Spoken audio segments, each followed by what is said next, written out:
एक बार एक भगत जी ने प्रश्न किया कि जो चौथ का व्रत होता है, चाहे सकट चौथ हो, करवा चौथ हो, क्या ये नहीं करने चाहिए? लेकिन लोग ये चौथ का व्रत करने से पहले ये समझना चाहिए लोगों को, आखिर ये व्रत आए कहाँ से, और जो ये व्रत आए हैं, जिन देशों में ये व्रत नहीं होते वहां पर क्या लोग जिंदा नहीं रहते? क्या जहां पर करवा चौथ का व्रत नहीं होता है, क्या वहां लोगों की उम्र नहीं होती? क्या वो लोग कम उम्र में मर जाते हैं? नहीं। वास्तव में ये सकट चौथ आदि ये सब व्रत कहां से आए? एक साहूकार और एक साहूकारनी थे, धर्म पुण्य को नहीं मानते थे, इसके कारण उनके कोई बच्चा नहीं था। कहानी सुनाई जाती है ऐसी, आप कहीं भी देख लीजिएगा, हर एक व्रत के पीछे एक कहानी बना दी गई है। एक सकट चौथ की आपको बताता हूं, जिसमें बताते हैं कि उनके यहां कोई बच्चा नहीं था। एक दिन साहूकारनी पड़ोसी के घर गई, उस दिन सकट चौथ था और वहां पड़ोसन सकट चौथ की पूजा करके कहानी सुना रही थी। साहूकारनी ने पड़ोसन से पूछा, तुम क्या कर रही हो? तब पड़ोसन बोले कि आज चौथ का व्रत है, इसलिए कहानी सुना रही हूं। तो साहूकारनी बोली, चौथ के व्रत से क्या होता है? तब पड़ोसन बोली, इसके करने से अन्न धन सुहाग पुत्र सब मिलता है। तो साहूकारनी ने कहा कि यदि मेरा गर्भ रह जाए तो मैं 1.25 सेर तिलकूट करूंगी और चौथ का व्रत करूंगी। गणेश भगवान की कृपा से साहूकारनी के गर्भ रह गया, तो वो बोली कि मेरे लड़का हो जाए तो मैं 2.5 सेर तिलकूट करूंगी। कुछ दिन बाद उसे लड़का हो गया। वो बोली कि हे चौथ भगवान, मेरे बेटे का विवाह हो जाए तो मैं 5.25 सेर तिलकुट करूंगी। कुछ वर्षों के बाद उसके बेटे का विवाह तय हो गया। उसका बेटा विवाह करने चला गया, लेकिन उस साहूकारनी ने तिलकुट नहीं किया। इस कारण से चौथ देव क्रोधित हो गए और उन्होंने फेरों से उसके बेटे को उठाकर पीपल के पेड़ पर बैठा दिया। सभी वर को खोजने लगे पर वो नहीं मिला। हताश होकर सारे लोग अपने अपने घर को चले गए। इधर जिस लड़की से साहूकारनी के लड़के का विवाह होने वाला था, वो अपनी सहेलियों के साथ गणगौर पूजने के लिए दूब लेने के लिए जंगल में गई थी। तभी रास्ते में पीपल के पेड़ से आवाज आई, ओ मेरी अर्ध ब्याही। यह बात सुनकर लड़की डर गई और वो घर आई।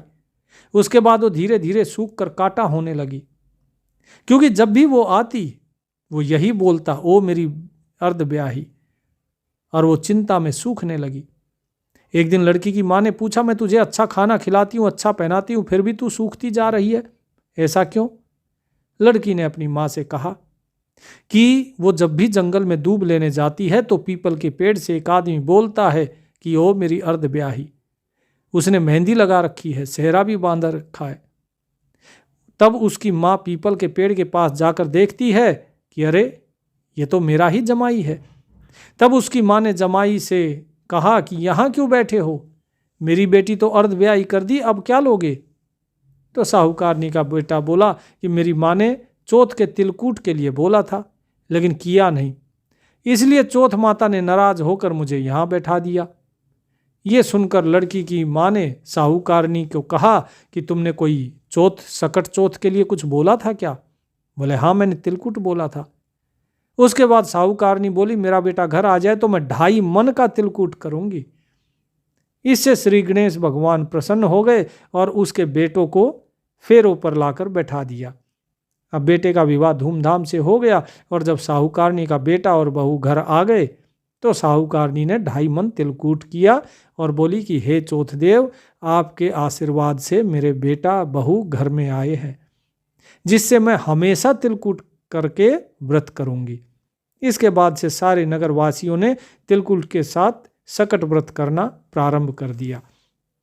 अब देखो, एक कहानी बनाई है, ये एक कहानी बना दी लोगों ने, और इस कहानी के पीछे देखो सारी दुनिया लगी हुई है तिलकुट का व्रत करने के लिए। अब इस चीज में कबीर साहिब क्या कहते हैं? कबीर साहिब कहते हैं, जब धर्मदास जी उनसे यही चीज पूछते हैं तो साहिब ने क्या बोला? कबीर साहिब ने बिल्कुल स्पष्ट कहा कि तीर्थ व्रत करे जो प्राणी, जो तीर्थ जाते हैं या व्रत करते हैं, जिनकी छूटत है नहीं खानी, वो इस खानी से नहीं छूटते, अर्थात ये 84 लाख जो योनियों हैं इनसे नहीं छूटेंगे वे। 14 नौमी द्वादश व्रतम, जिनसे जम जोरा नहीं डरतम। तुम चाहे 14 का व्रत करो, चाहे नौमी का व्रत करो, चाहे द्वादशी का करो, कोई भी व्रत करो, इनसे काल नहीं डरता और ना ही जोरा डरती है, काल की पत्नी जो है। करे एकादशी संजम सोई, करवा चौथ गधेरी होई। 8 साते करे कंदूरी, नीच चूहरे के घर सूरी। कि जो एकादशी का व्रत करते हैं उनका क्या हाल होता है, वो गधे बनते हैं। और जो करवा चौथ का व्रत करती हैं ऐसी स्त्रियां गधी बनती हैं, कुम्हार के घर में बोझा ढोती हैं। और जो 8 का 7 का व्रत करती है, अष्टमी और सप्तमी का, बोले ऐसी स्त्रियां नीच घर में जाती हैं और चूड़े के घर में सूरी बनती हैं, सूअर बनते हैं। तो कबीर साहिब कहते हैं, आन धर्म जो मन बसे, कोई करो नर नार। गरीबदास जिंदा कहे, सो जासी जमद्वार।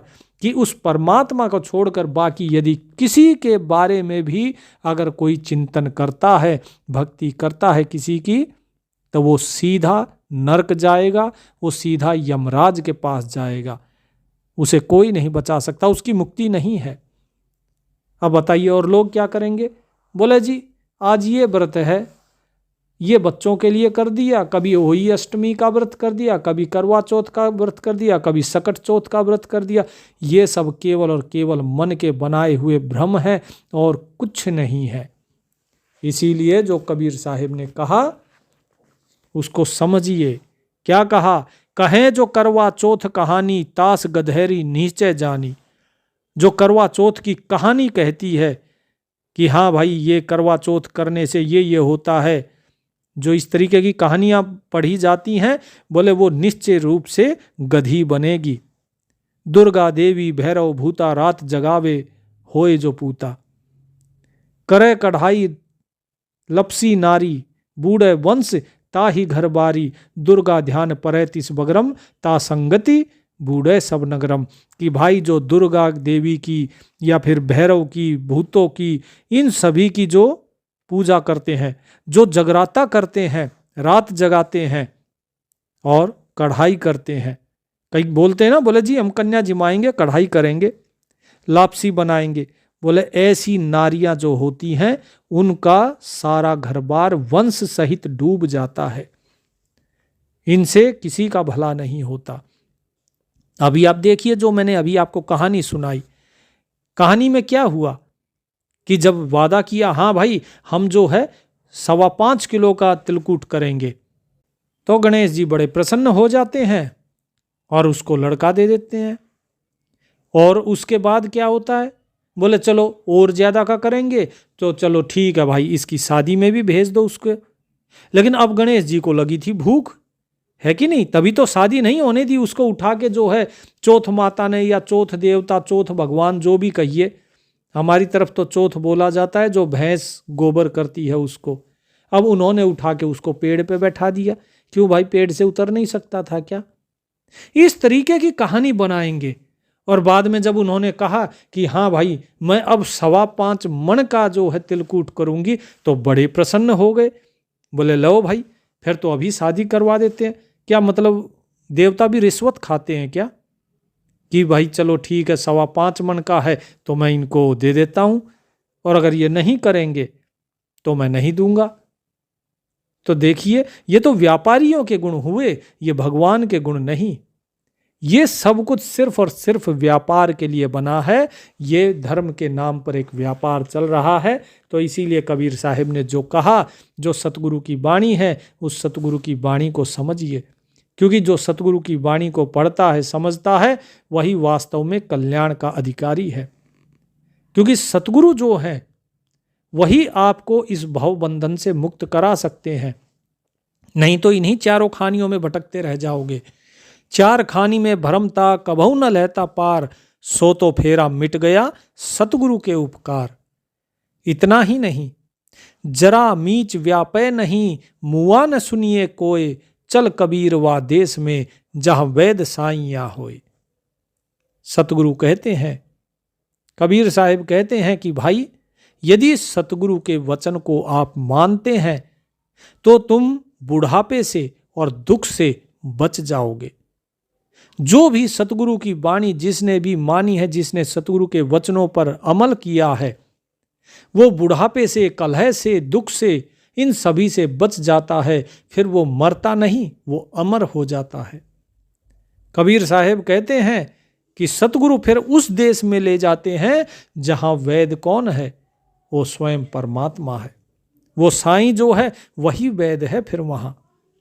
और जो साईं है वो हर रोग को दूर कर देता है, वो हर बुढ़ापे को दूर कर देता है, हर कष्ट को दूर कर देता है। क्योंकि सब कुछ किसके हाथ में है? ये जरा, मीच, बुढ़ापा, दुख, जो भी कुछ है, मृत्यु, ये सब किसके हाथ में है? काल के हाथ में। लेकिन जब सतगुरु उपदेश देते हैं तो क्या होता है? काल के माथे पांव दे सतगुरु के उपदेश, साहिब अंक पसारिया ले चला अपना देश। कि भाई, जब सतगुरु के उपदेश को आप मानोगे तो काल के माथे पर पैर रख के तुम ऊपर चढ़ोगे और स्वयं सतगुरु अपने बाहें फैलाकर तुम्हें अपने साथ अपने देश लेकर जाएंगे, उस सतलोक लेकर जाएंगे। लेकिन जब तक सतगुरु की बात नहीं मानी जाएगी, जब तक संसार के इन्हीं क्रियाकलापों में लगे हुए हो, तब तक ऐसे ही चलता रहेगा। तुम्हारा जन्म मरण का चक्र ऐसे ही चलता रहेगा। और ये चलेगा क्यों? ये चलेगा इसलिए क्योंकि तुम परमात्मा को छोड़ के दूसरे को भज रहे हो, क्योंकि तुम उस सतगुरु को छोड़कर दूसरे संसार की बातों में लगे हुए हो, उनकी बात मान रहे हो। कबीर बीजक में कबीर साहब अपने एक शब्द में क्या कहते हैं? तू तो ररा ममा की भांति हो, संत उदाहरण चुनरी। कि संतों के उद्धार करने के लिए एक चुनरी बनाई है। किसने बनाई है? कबीर साहब ने। कैसे बनाई है? तो वो कबीर साहब अब बताते हैं। क्या? कि तू तो ररा ममा की भांति हो। ररा क्या है? ररंकार। और मैं क्या है? ममा क्या है? मकार। तो क्या बन गया? राम। कि तुम तो वास्तव में स्वयं राम की तरीके से ही हो। तुम्हारे अंदर वो राम ही बसा हुआ है और उस राम से ही तुम्हारा उद्धार होगा। ये राम कौन राम? बोले उस राम के बारे में तो वाल्मीकि ने भी लिखा। कैसे लिखा? कि वाल्मीकि बन बोइया, चुन लिया सुखदेव, कर्म बिनौरा होए रहो, सूत काते जय देव। कि वाल्मीकि जी ने उस राम का गुण अपनी रामायण में गाया है। लेकिन वो राम कौन था? वो दशरथ पुत्र राम थे। वो जो दशरथ पुत्र राम थे, वो बीज बोया वाल्मीकि जी ने, अर्थात रामायण लिखी, ये तो केवल बीज बोया है। उसके बाद जो सुखदेव जी थे, उन्होंने उसी जो बीज था, उस बीज से फिर क्या होता है? जब बीज बोया जाता है तो पौधा निकलेगा, पौधा आएगा तो उसके ऊपर फिर फल आता है। तो जो कपास होता है, कपास का बीज बोया जाता है, फिर कपास निकलता है, उस कपास को फिर चुना जाता है, उसके ऊपर से जितनी भी कपास की गोलियां होती है वो सब इकट्ठा की जाती हैं। तो सुखदेव जी ने क्या किया? सुखदेव जी ने उसी राम नाम को ही चुन लिया। एक एक करके, जैसे जो किसान होता है वो सारे कपास को चुन लेता है पौधों से, इसी प्रकार उस रामायण से उस राम नाम को सुखदेव जी ने चुना और उसका सुमिरन किया। लेकिन जयदेव जी ने क्या किया? जयदेव जी ने उसी राम नाम को कर्म में परिवर्तित किया। उसी राम नाम को उन्होंने क्या लिखा? गीत गोविंदम की रचना करी उन्होंने अपने कर्म के द्वारा। उस राम नाम को कर्म के साथ एक किया। कैसे? हर एक को क्षमा करके। जयदेव जी के हाथ कटवा दिए गए थे, यदि आपने कहानी सुनी हो तो, लेकिन फिर भी वो सभी को क्षमा करते रहे। उनके साथ जो भी लोगों ने गलत किया, उनके जो मित्र थे, जो ठग थे, उन्होंने उनके साथ गलत किया, उनकी चुगली की, उसके बाद भी जयदेव जी के मन में उनके प्रति कोई घृणा नहीं आई। लेकिन परमात्मा ने न्याय किया। जिसने जयदेव जी की चुगली की उन्हीं चोरों के ऊपर आसमान से सिला गिरती है और वो मर जाते हैं। लेकिन जयदेव जी के मन में उनके प्रति भी संवेदना और दुख हुआ कि ये तो हमारे मित्र थे, ये क्यों मारे गए। और उनके इस दुख के कारण, अर्थात उनके ऐसे प्रेम भाव के कारण कि जो दुश्मन को भी क्षमा कर दे, अपने निंदक को भी क्षमा कर दे, ऐसे जयदेव जी थे। उनके इस कर्म के कारण उनके जो हाथ थे वो जो कट गए थे, राजा ने कटवा दिए थे, वो वापस से आ जाते हैं और जयदेव जी नूर के हो जाते हैं। इस प्रकार का कर्म था जयदेव जी का। सुमिरन के साथ साथ वो कर्म करते थे। तो क्या कहा कि जो कपास था, उस कपास के अंदर क्या होता है? कपास के अंदर बिनोले बीज होते हैं। कर्म रूपी उस बिनोले को जयदेव जी ने निकाला और निकालने के बाद जो कपास रह गया, उस कपास को फिर उन्होंने काता, सूत बनाया उसका। अब सूत क्या बनाया? उन्होंने कर्म किया, अर्थात उस नाम का सुमिरन करते करते कर्म किया। तो कर्म और नाम दोनों एक साथ कर दिए। उनका कर्म भी राममय हो गया और उसका नाम भी राममय हो गया। इसीलिए जयदेव जी का यहाँ पे बताया गया कि उन्होंने सूत काट दिया। और उसी राम नाम के माध्यम से ही तीन लोक ताना तनो, ब्रह्मा विष्णु महेश, नाम लेत मुनि हारिया, सुरपति सकल नरेश।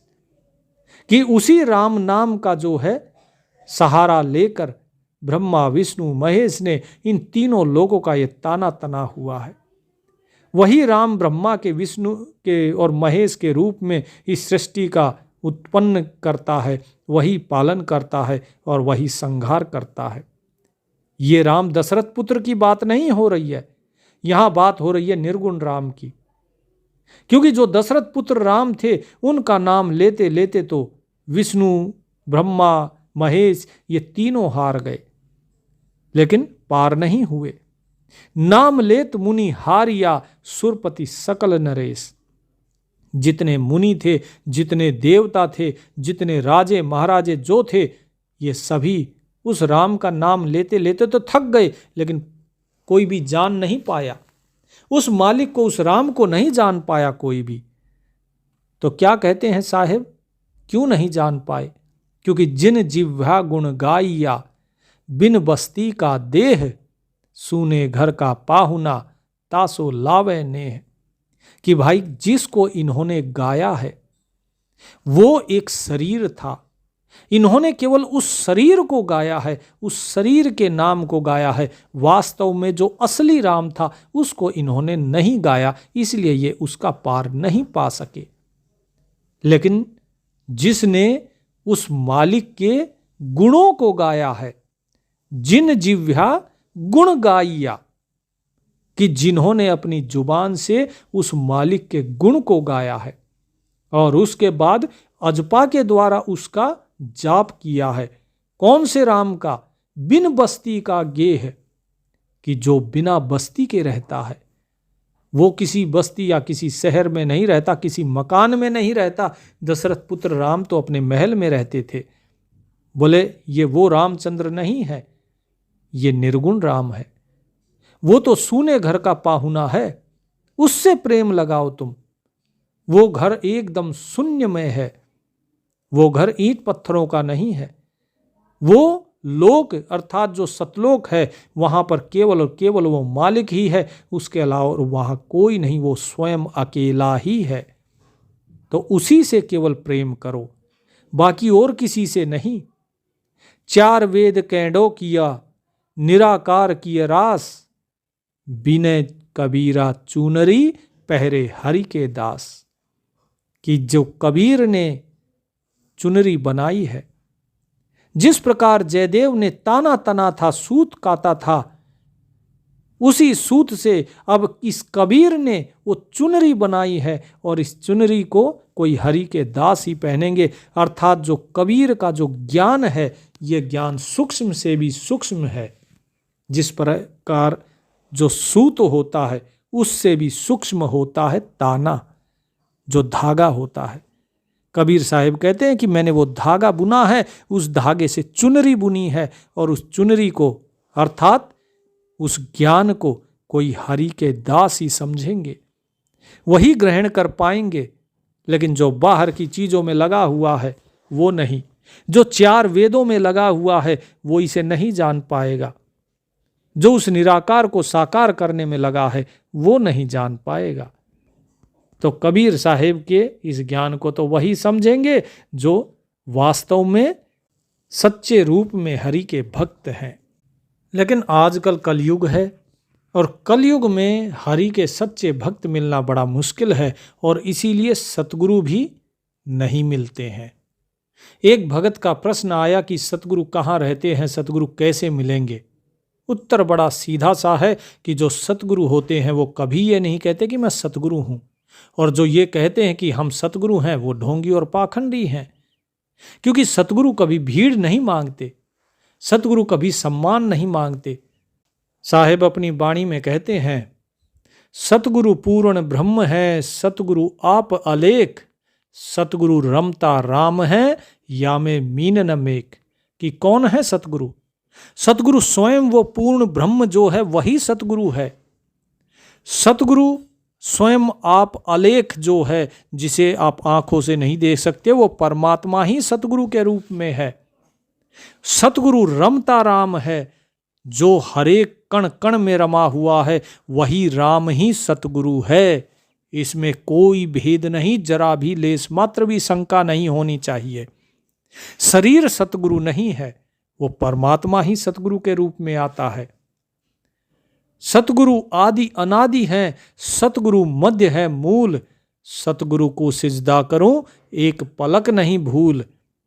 कि वो सतगुरु ही आदि है, सतगुरु ही अंत है, सतगुरु ही मध्य है, सतगुरु ही हर चीज का मूल है। इसीलिए केवल उस सतगुरु को ही सजदा करो, उसको एक पल के लिए भी मत भूलो। लेकिन सतगुरु हैं कहाँ? आज के समय में सतगुरु कहाँ मिलेंगे? सतगुरु तभी मिलेंगे जब आप सच्चे होंगे। वो सच्चे भक्त की तलाश में रहते हैं। यदि किसी को कह दिया जाए कि हाँ सतगुरु यहाँ है, तो कहाँ ढूंढोगे उसे? जो स्वयं परमात्मा है। क्या परमात्मा को कोई घर बनाने की जगह है क्या? उसे घर बनाने की जरूरत है कि हाँ भाई ये मेरा ठिकाना है, जिसको आना है यहाँ पे आके मेरे से मिल लो? इतना आसान नहीं है उसे पाना। सतगुरु को पाने के लिए पहले खुद सच्चा शिष्य बनना पड़ेगा, तभी वो सच्चा गुरु अर्थात सतगुरु मिलता है। और वो कैसे होगा? लोग कहते हैं संसार में लोग कुछ काम करने नहीं देते, भजन बंदगी हम करते हैं, संसार करने नहीं देता। तो हम बताइए सच्चे कैसे हों? फिर कैसे सतगुरु को प्राप्त करेंगे? यदि सच्चा होने से ही अगर सतगुरु मिलते हैं तो लोग ये संसार हमें सच्चा होने नहीं देता, संसार का इतना भार है हमारे ऊपर, बीवी बच्चों का, माता पिता और पता नहीं किस किस का, नौकरी पेशे का, बोले बड़ा सरदर्द है हमारे ऊपर, हम कैसे उसे पाएंगे? तो एक बताता हूँ कहानी आपको। अकबर बीरबल का छोटा सा किस्सा है। एक बार अकबर का खजाना खाली हो गया, बीरबल को बुलाया, बोले बीरबल खजाना खाली हो गया, बताओ क्या करना चाहिए? बीरबल ने पूछा, जहांपना इस राज्य का एक व्यापारी है, बड़ा अमीर है, वो आपकी मदद कर देगा। वो बड़े बुरे वक्त में और कोई आपकी मदद नहीं कर सकता, केवल वही कर सकता है।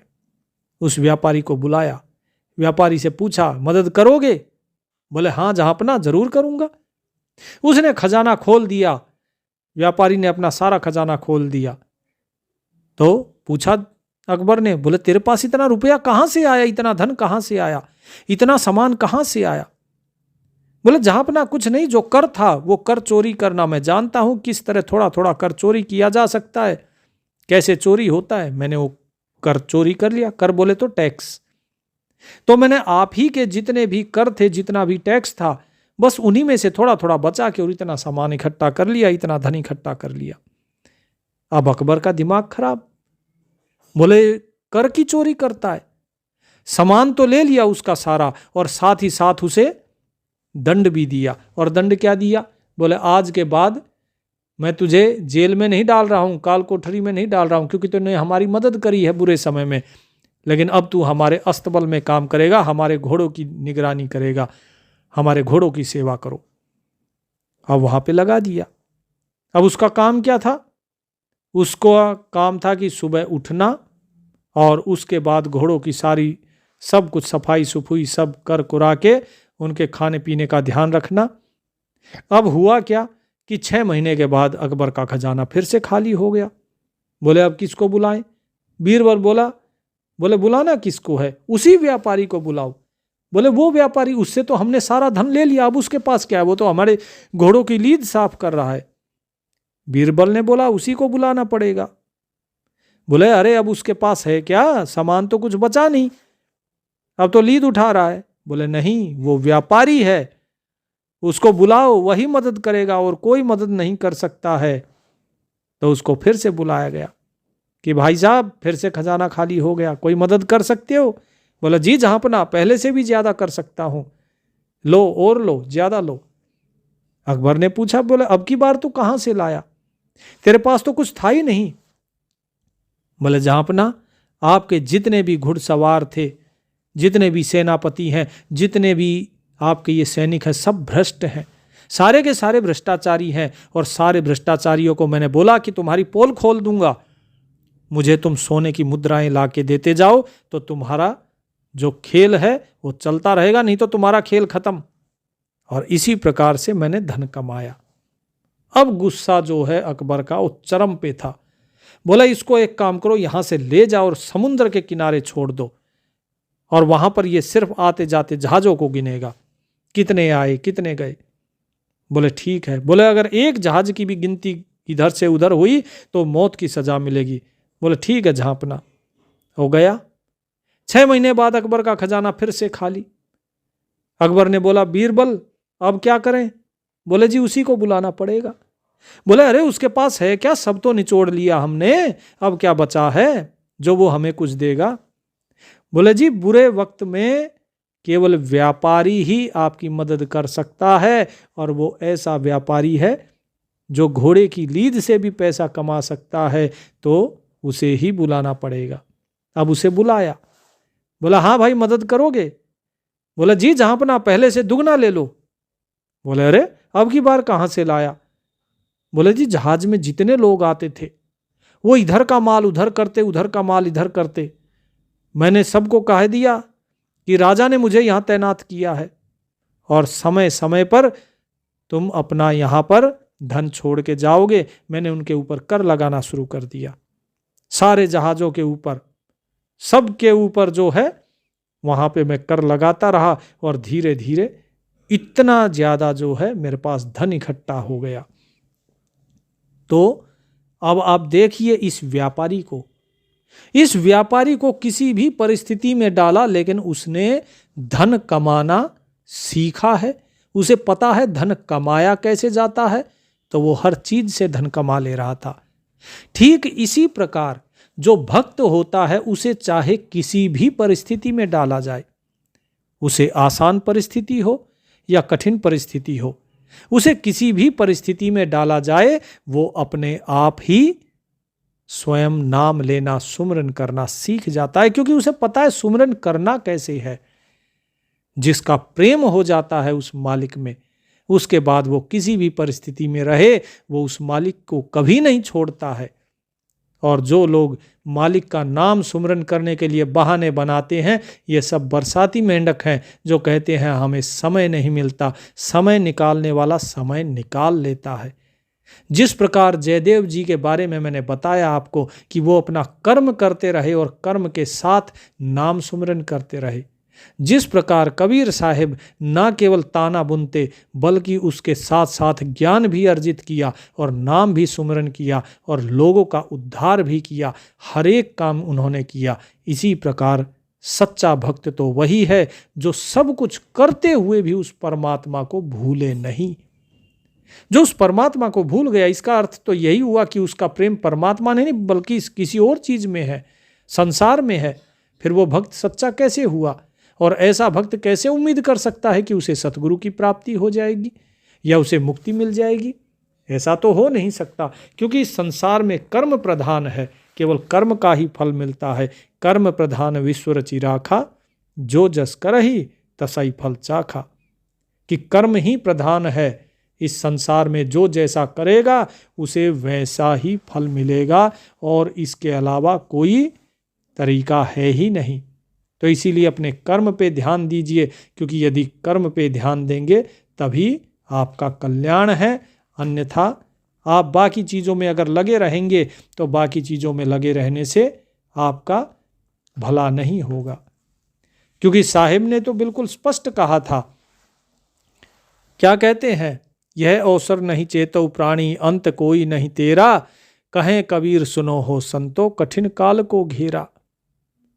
तो इसीलिए जो भी है, जिस भी परिस्थिति में हो, क्योंकि काल तो कठिन से कठिन परिस्थिति डालेगा, उसके बाद भी चेतते रहो, सुमरन करते रहो। कहें कबीर जिन जैसी समझी ताकि गति भई तैसी। जिसने जैसा समझ लिया उसकी गति वैसी ही हो जाएगी। तो इसीलिए अभी भी समय है, समझ जाइए कि ये संसार आपका नहीं, आप इस संसार के नहीं, केवल सराय में आए हैं। सराय में लोग एक दूसरे के साथ मिलते हैं, व्यवहार करते हैं, लेकिन इसका मतलब ये नहीं कि ये लोग आपके हो गए।